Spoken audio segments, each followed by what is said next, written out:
17, mas do capítulo 13, tá bom? Êxodo 13, versículo 17. Peço aí os queridos, se possível, se colocarem de pé. Pretendo compartilhar de forma breve para que você e eu possamos aí refletir na palavra e logo mais estar aproveitando nosso tempo para renovo físico. Amém? Quem já está pensando nisso aí? Vamos orando. Êxodo 13, versículo 17, diz assim: Quando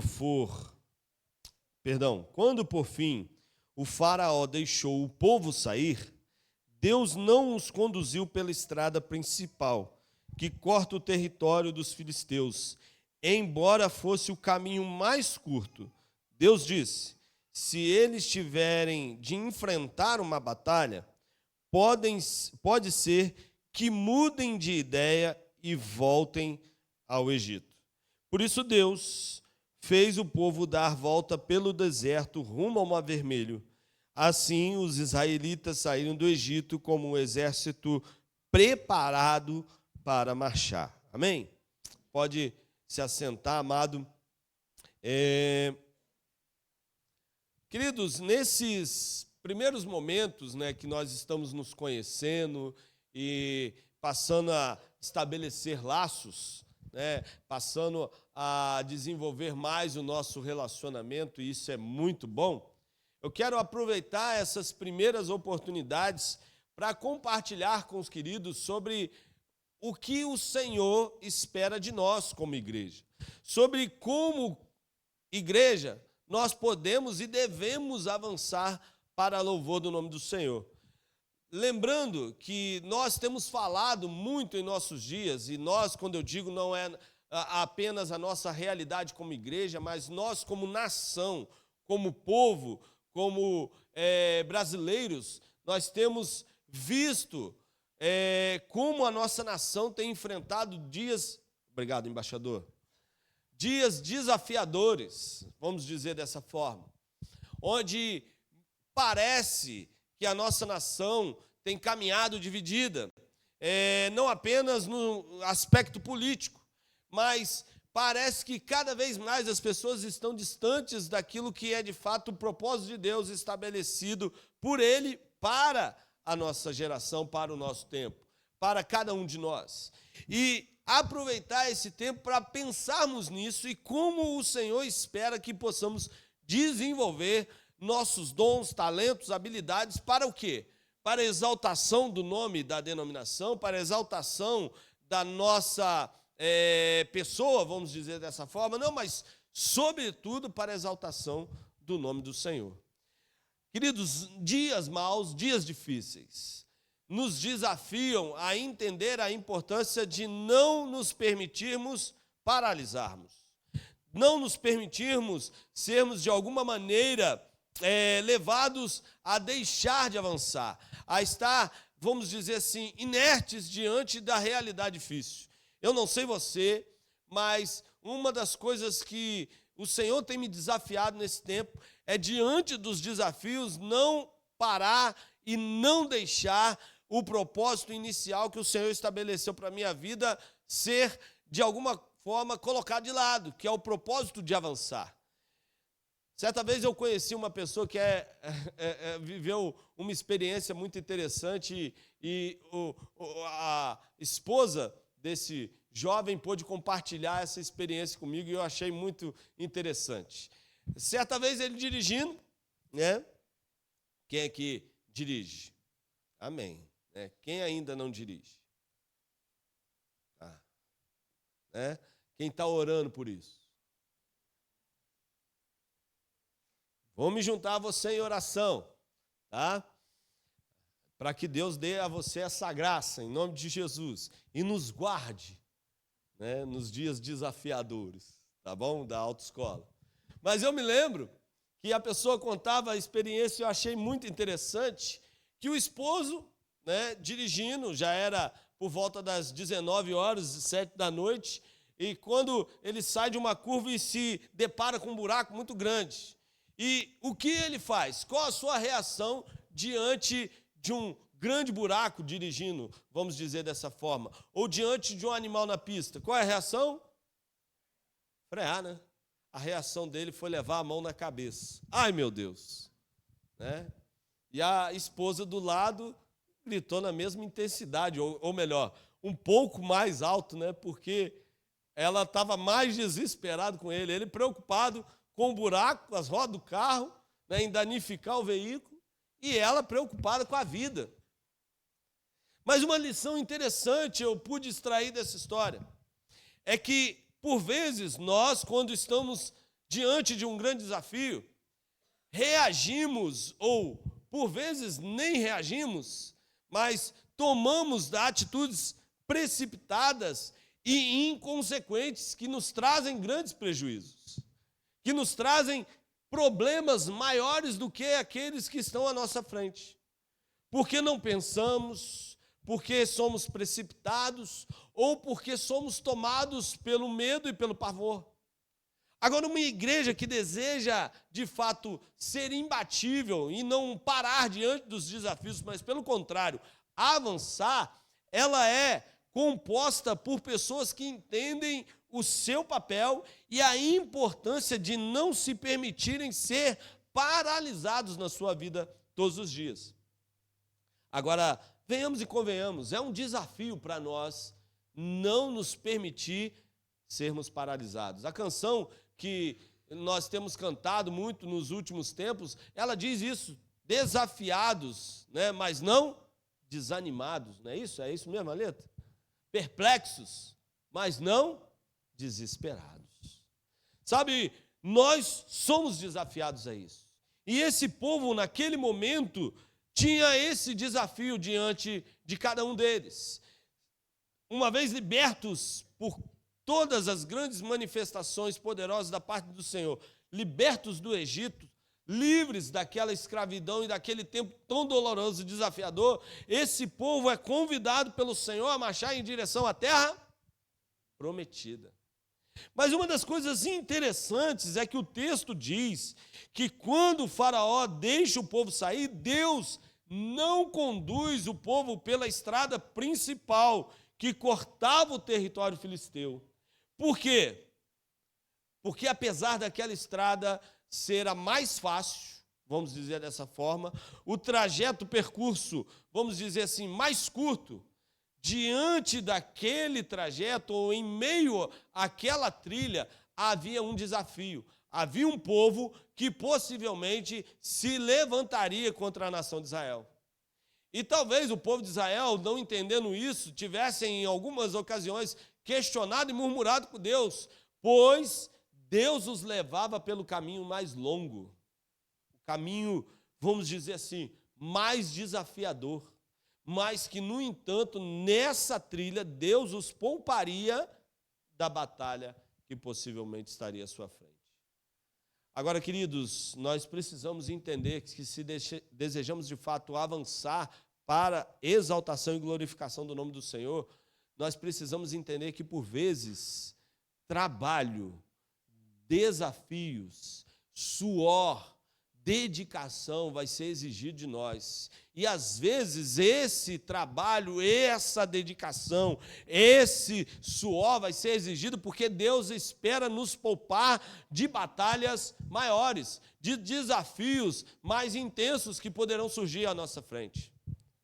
Sabe, amados, é verdade quando nós ouvimos uma expressão que é usada muito aí em nossos dias: sem suor não há ganho.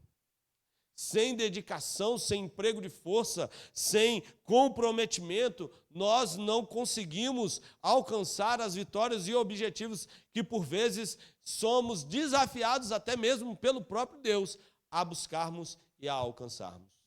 Sabe, uma das coisas interessantes que Deus nos leva a viver situações onde, por vezes, nós teremos que empregar o nosso esforço, a nossa dedicação, porque Ele sabe do quanto nós podemos apresentar para Ele.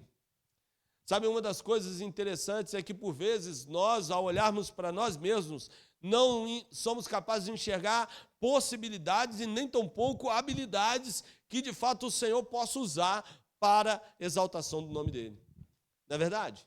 Às vezes a gente olha para nós mesmos, né, como se estivéssemos diante de um espelho espiritual, vamos dizer dessa forma, e quando a gente olha para o espelho e não vê que a coisa está muito legal, que precisa corrigir aqui, que precisa ajeitar o cabelo ali, a coisa não está do jeito que a gente esperava. Quando a gente olha para o espelho, vamos dizer assim, no sentido espiritual da coisa, e vemos que a coisa não está tão legal, ou que nós não temos toda essa capacidade e habilidade assim, e enxergamos a nós mesmos sem muito ou com quase nada para apresentar para o Senhor, é aí que o Senhor vem e nos fala que o seu poder se aperfeiçoa na nossa fraqueza. E às vezes, o que Deus espera que nós possamos entender é que Ele nos chama a sermos uma igreja, um povo, filhos e filhas chamados a viver uma realidade espiritual verdadeiramente comprometida e que exalta e glorifica o nome do Senhor.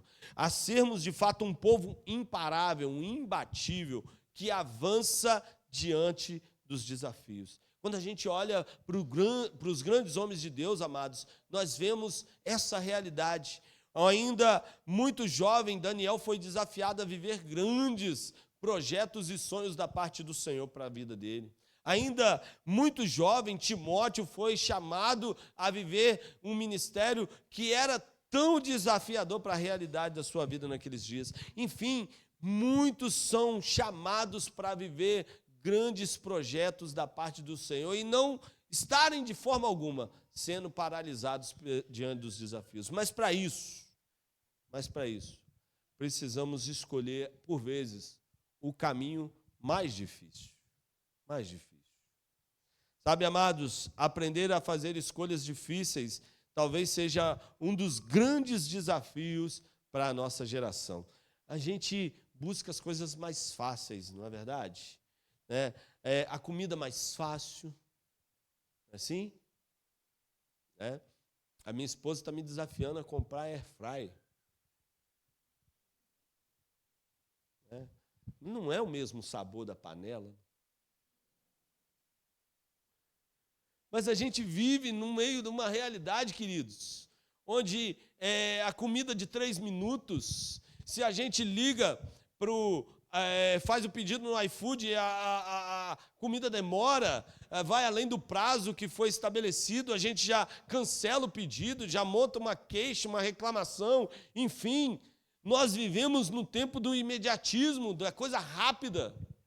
Só que com Deus, por vezes, Ele vai nos desafiar e exigir de nós o quê? Paciência. Não é à toa que a palavra já fala e o salmista declara para nós: esperei com paciência. E esperar já não é fácil. Com paciência, mais difícil ainda. Não é verdade? Porque a paciência vai nos levar a fugir da murmuração, vai nos levar a fugir da queixa, da reclamação. A paciência vai nos levar a ter um olhar do todo. E esperar com paciência é um desafio para nós. Mas essa trilha, apesar de ser, por vezes, mais difícil, é a trilha, possivelmente será a trilha onde Deus mais nos revelará do seu favor, da sua graça, do seu poder. E foi essa a realidade na vida do povo de Israel naquele tempo, levado pelo caminho mais longo, mas Deus se manifestou poderosamente sobre a vida daquela nação. Em Filipenses, capítulo 4, versículos 6 e 7, Paulo diz algo muito interessante: não vivam preocupados com coisa alguma, em vez disso, orem a Deus pedindo aquilo de que precisam e agradecendo-lhe por tudo que Ele já fez. Então vocês experimentarão a paz de Deus, que excede todo entendimento e que guardará seus corações e suas mentes em Cristo Jesus. Em outras versões diz, não andeis ansiosos por coisa alguma. Antes, pela oração, súplica e ação de graças, sejam apresentadas diante de Deus as vossas petições. E o Deus de paz, né? E o Deus que de forma graciosa nos concede a paz, guardará os nossos corações e as nossas mentes. Amém? Não faça a escolha mais fácil. Às vezes o desafio é grande, mas lembre-se, maior é o que está em nós do que o que está no mundo. Amém? Outra lição valiosa é que, por vezes, nós precisamos aprender a estar preparados para algumas surpresas. Quem gosta de surpresa aqui? Quando é surpresa boa, né, a gente gosta. A gente até fala que não, mas quando é surpresa boa, quando é aquele bolo de aniversário quando a gente não esperava, né? Quando é aquele presente, quando o marido envia flores ou um bombom para a esposa. Estou dando a dica aí, né? Apesar de eu não fazer isso, tem que fazer, né? E a esposa do mesmo jeito, por favor, ajuda aí, né? O marido também gosta, né, de bombom, não é verdade? Marido que gosta de bombom aí. Ah, que bom. Mas eu acho que marido gosta mais de uma picanha, né? Melhor, né? Pode mandar aí fazer essa média com o marido. Mas quando a surpresa é boa, a gente fica feliz. Agora, nem sempre é essa a realidade. A vida, às vezes, nos prega algumas peças. Às vezes, as surpresas são desafiadoras, são coisas que nós não estávamos preparados para elas, coisas que nos fogem ao controle. Agora, uma verdade, precisamos aprender a estar preparados para os dias desafiadores, para os dias difíceis. 1 Coríntios, capítulo 10, versículo 13, diz algo muito interessante. As tentações em sua vida não são diferentes daquelas que outros enfrentaram. Deus é fiel e Ele não permitirá tentações maiores do que vocês podem suportar. Quando forem tentados, Ele mostrará uma saída para que consigam resistir. Paulo aqui está falando de tentações que nos surpreendem. Ele está falando de perigos que o inimigo coloca diante de nós e que por vezes não estamos atentos. Ele está falando de coisas que apelam para a nossa carne e que nós temos diante desses desafios vamos dizer assim, o grandioso propósito estabelecido pelo Senhor para nós, de que por meio das tentações, uma vez declarando a graça e o favor do Senhor através da nossa vida, possamos exaltar o nome do Senhor. Mas, para isso, precisamos, como a palavra fala, sermos fiéis. Até, se necessário for, a morte. Pois já diz a palavra, ser fiel até a morte e dar-te-ei a coroa da vida. Um povo que não se permite ser paralisado, entende que ele precisa estar preparado para as surpresas que a vida, por vezes, colocará diante dele. Reserva, estoque emocional, preparo emocional para as lutas e para as crises. Esperar em Deus é confiar em seu cuidado, ainda que a situação à nossa frente nos cause pavor.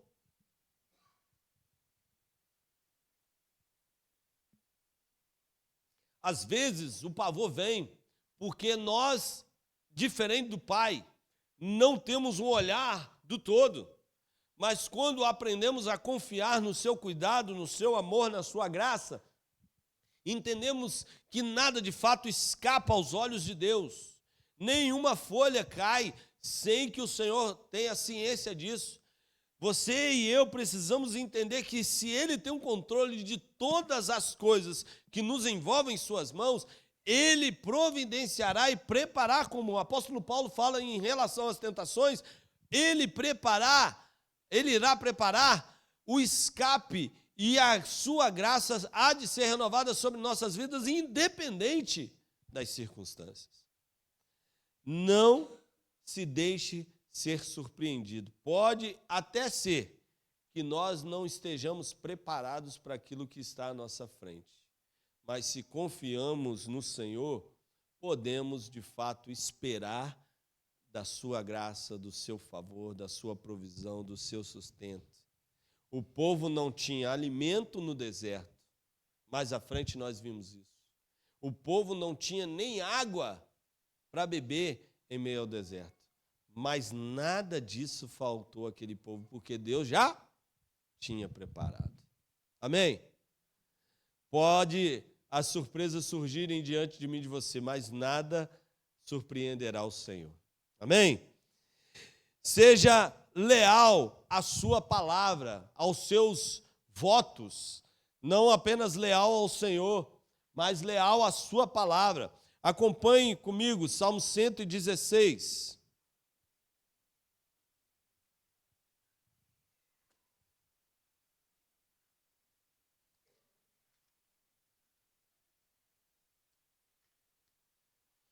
Amém?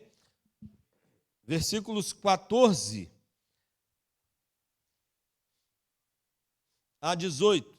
Diz assim: cumprirei meus votos ao Senhor na presença de todo o seu povo. O Senhor se importa profundamente com a morte dos seus fiéis. Ó Senhor, sou teu servo, sim, teu servo, teu humilde servo. Tu me livraste de minhas correntes. Oferecerei a ti um sacrifício de ação de graças e louvarei o seu nome, ou o nome do Senhor, e cumprirei meus votos ao Senhor na presença de todo o seu povo. Amados, uma das coisas que nós precisamos de fato, se desejamos ser uma igreja, um povo que não é paralisado e nem tampouco se deixa esmorecer diante dos desafios, é aprender a importância de honrarmos aquilo que nós nos comprometemos. Na verdade, parece que hoje as palavras são como fumaça. Ninguém dá muito crédito àquilo que é dito. Eu me lembro de uma época da minha infância onde você não levava caderneta na padaria, nem no mercado. Anota aí no nome do fulano. Né? Quem é o fulano? Fulano é crente, é da igreja tal. Não, pode levar, eu anoto aqui. Hoje em dia, se você falar fulano é crente, não, peraí, assina a promissória. Não é verdade? Porque a palavra parece que não tem mais valor algum. As pessoas não têm mais honrado aquilo que se comprometem por meio das suas palavras. É aquela visita que é prometida, é aquele, vamos dizer assim, voto de, vamos dizer assim, apoio que é declarado e que não é, vamos dizer assim, confirmado. É gente que fala que ama e se dedica ao Senhor, mas na primeira circunstância desafiadora e difícil, abandona esse ideal e não se compromete tão firmemente assim com aquilo que Deus espera dele. As palavras são, vamos dizer assim, votos que nós precisamos honrar e nos comprometer em torná-las dignas de confiança. Mas entenda, por vezes, nós precisamos pensar antes de falar. Porque já diz o ditado, né, que a palavra dita é como uma flecha lançada. Não dá para recuperá-la, não é verdade? Então, cuidado, não tenha pressa para fazer votos a Deus, sem que o seu coração se comprometa de fato, porque possivelmente, se você agir de forma impensada, pode ser que você pague um preço depois por aquilo que você votou e que terá que cumprir. Lembram do rei que prometeu algo para Deus e teve que sacrificar a filha? Então não tenha pressa, mas se comprometa com aquilo que você fala, com aquilo que você promete para Deus. Sabe, é interessante que final de ano, preparação para a vigília, é aquele momento especial, né? Que a gente começa a fazer a lista de coisas que tivemos a oportunidade de viver no ano que passou, no ano que está chegando ao fim, e coisas que a gente espera fazer e realizar no ano que vai começar, né? E aí a gente lista aquele monte de coisas. Esse ano eu vou ler a Bíblia toda. Esse ano eu vou começar na academia. Esse ano, aquele monte de coisa. É assim contigo também? Esse ano eu falei que ia começar na academia. Eu comecei. Depois de 30 dias eu parei. Só o período que eu tive que pagar, né? Depois de 30 dias eu parei. Mas eu vou começar de novo em nome de Jesus. Obrigado, irmão. Senti entusiasmo aí, então. Mas não se deixe dominar pela pressa. Não espere um ano se iniciar para novos hábitos serem gerados. Faça votos e se comprometa com eles. Ninguém vai pagar o preço que precisa ser pago por nós. Aquilo que nós precisamos fazer, cabe a nós realizar. Às vezes o caminho mais seguro para se chegar ao destino é o caminho mais longo, lembrem-se disso. E às vezes, para vivermos tudo aquilo que o Senhor precisa, ou deseja, na verdade, realizar em nós, precisamos ser leais aos nossos votos. Por fim, o Evangelho inclui, não se sinta excluído daquilo que é o propósito de Deus para nós, mas entenda que Ele deseja usar a sua vida para realizar e manifestar o seu reino. E quando entendemos isso, que cada um de nós temos um papel naquilo que o Senhor deseja fazer no meio da sua igreja, e que Ele deseja de forma gloriosa e majestosa levar a sua igreja a ser de fato uma igreja imparável, um povo que não é vencido nem pelo deserto, nem pelo mar, nem pelos povos contrários que se levantam diante dele, né, como foi na vida do povo de Israel. Mas quando nós entendemos que o Senhor deseja nos levar a viver isso, nós entendemos que cada um de nós temos um papel em tudo aquilo que o Senhor deseja realizar no meio da sua igreja. E aí eu convido você para lermos juntos o último texto dessa noite, Atos capítulo 6, você pode acompanhar.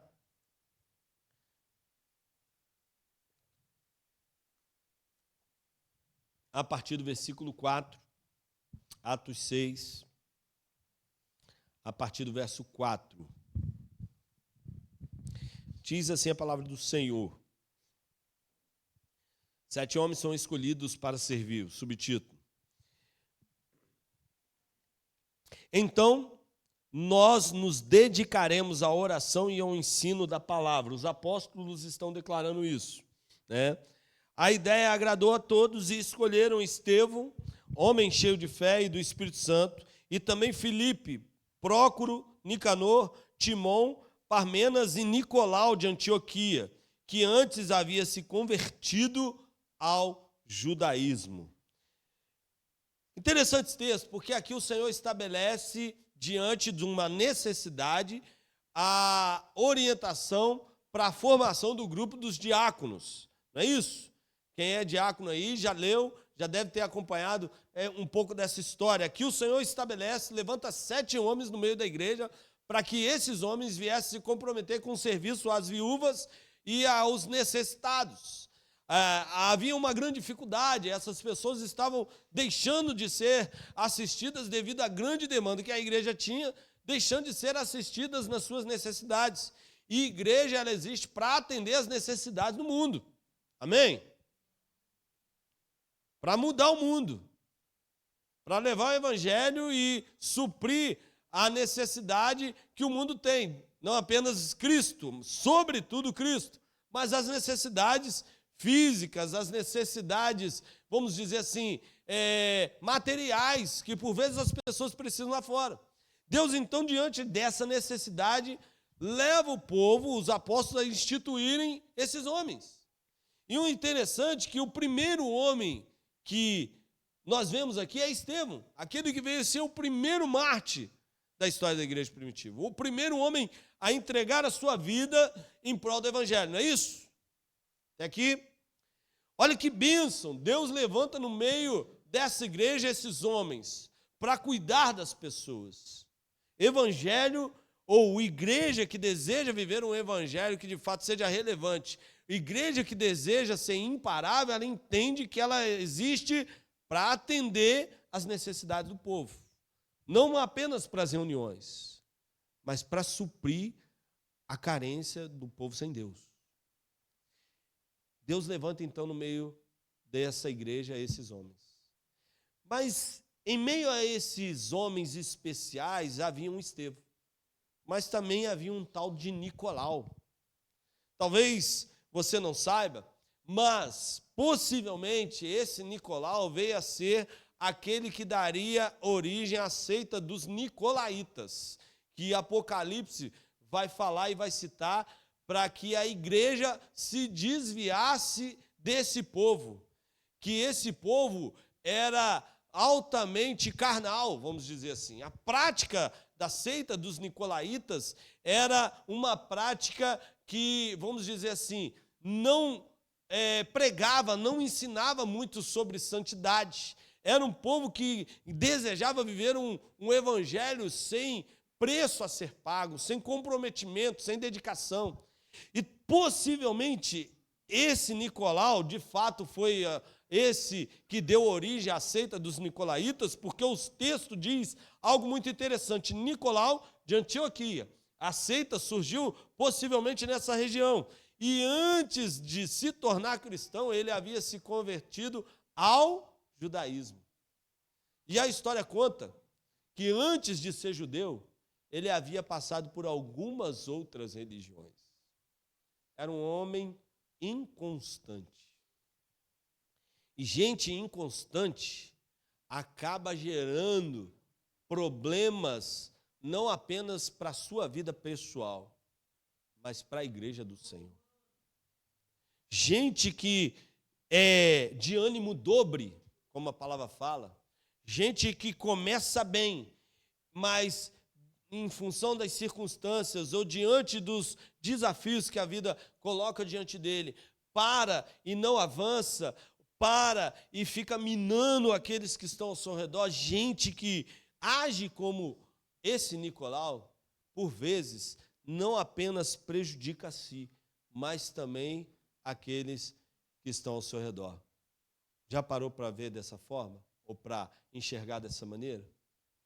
Já parou para avaliar que se nós nos permitirmos sermos de alguma forma minados e contaminados por aqueles que estão ao nosso redor, por vezes nós seremos também paralisados. Nem à toa que a palavra já vai falar que um pouco de fermento leveda toda a massa. Basta um pouco de fermento para isso acontecer. Sabe, queridos, se nós desejamos de fato avançar e de forma alguma sermos paralisados diante das circunstâncias, precisamos entender que um ânimo dobre não pode de forma nenhuma fazer parte da nossa vida. Às vezes a gente precisa descansar, não é verdade? Às vezes a gente precisa. O povo no deserto, ele ia durante alguns dias caminhando, e de repente ele parava, estabelecia ali o tabernáculo, descansava, fazia cultivo de algumas coisas e depois ele continuava a jornada. Às vezes a gente precisa parar um pouquinho para respirar, né? Às vezes a gente precisa. Mas cuidado para a parada para respiro não ser parada ou não se tornar uma parada permanente. Não se tornar, vamos dizer assim, um lugar comum e confortável, quando nós deveríamos de fato avançar. Não se permita ser de forma nenhuma paralisado, nem tampouco ter as suas forças minadas por alguns Nicolaus, né, que surgirão aí ao longo do caminho, ao longo da nossa existência. Vai ter gente para tentar minar você, vai ter gente para tentar minar a igreja, vai ter gente para tentar paralisar os filhos de Deus, mas nós fomos chamados para algo muito maior. E como pessoas chamadas para algo muito maior, para algo de fato da parte de Deus estabelecida para nós, nós nos manteremos firmes. Hebreus 12, 2 diz: mantenhamos o olhar firme em Jesus, o líder e aperfeiçoador da nossa fé. Por causa da alegria que o esperava, ele suportou a cruz sem se importar com a vergonha. Agora ele está sentado no lugar de honra à direita do trono de Deus. Ele está à direita do trono de Deus esperando o dia em que o Pai vai declarar: filho, volte, busque os meus para se assentarem comigo. E em nome de Jesus nós faremos parte dessa grande colheita, desse grande povo que se assentará na glória do Pai e declarará: Santo, Santo, Santo é o Senhor dos Exércitos. Amém? Amém? Nós seremos e viveremos um evangelho cada vez mais imparável, que avança para a exaltação e glorificação do nome do Senhor. Amém? Vamos orar, eu quero convidar o Ministério de Louvor e a gente vai encerrar adorando o Senhor, tá bom? Adorando ao Senhor que nos ama